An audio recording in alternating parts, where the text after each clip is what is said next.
Hi mga moms! For today's mini vlog, tara samahan nyo akong pumili ng magandang wedding shoes para sa aming kasal.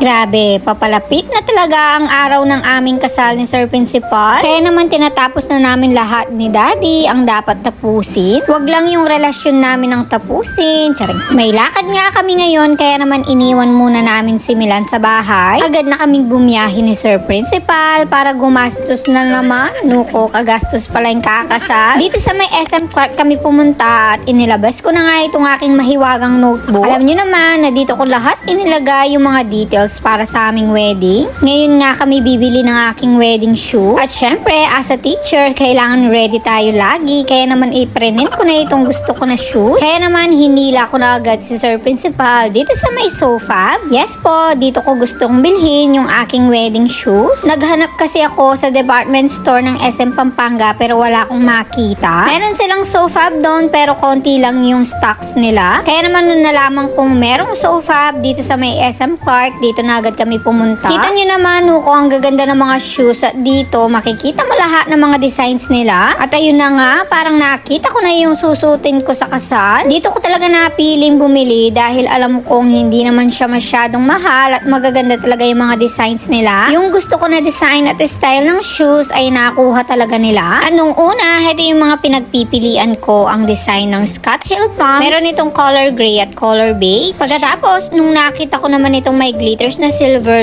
ko, parang heto na talaga yung gusto ko. Pero heto muna yung una kong sinukat. Grabe, hindi ko niyan alam kung alin yung pipiliin ko. Ang dami naman kasing magagandang shoes dito sa Sofab. Heto nga ang sandals na suot ko ay from Sofab din. Subok ko na talaga itong brand na to.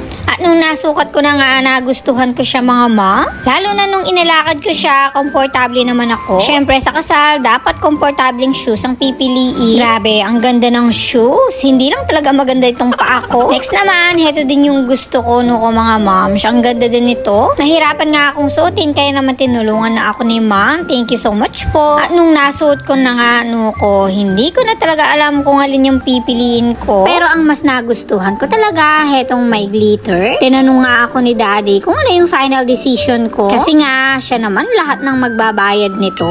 Alam kong sasabihin ng iba, hindi naman makikita yung shoes niyan sa gown. Pero para sa akin, kailangan ding maganda at gusto ko itong isusuot ko na shoes. At sa mga oras na yan, bayarin na. Kaya naman, si Sir Principal na ang bahala dyan. Grabe talaga si Sir ngayon. Lahat talaga ng kailangan ko sa wedding, kinokompleto niya.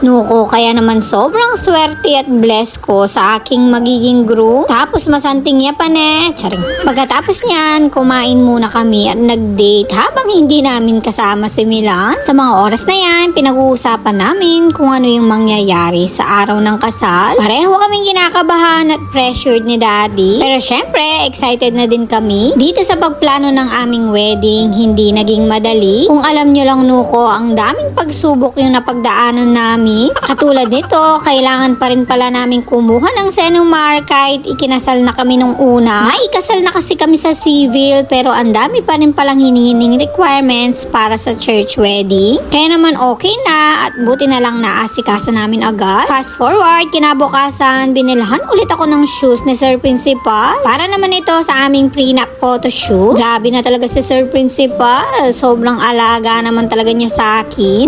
Don't worry Daddy. Every night na talaga yung masahe mo sa akin. Dati kasi every Sunday lang yung massage ko sa kanya. At ayan, nakapili na ako. O siya, hanggang dyan na lang. Thank you so much for watching.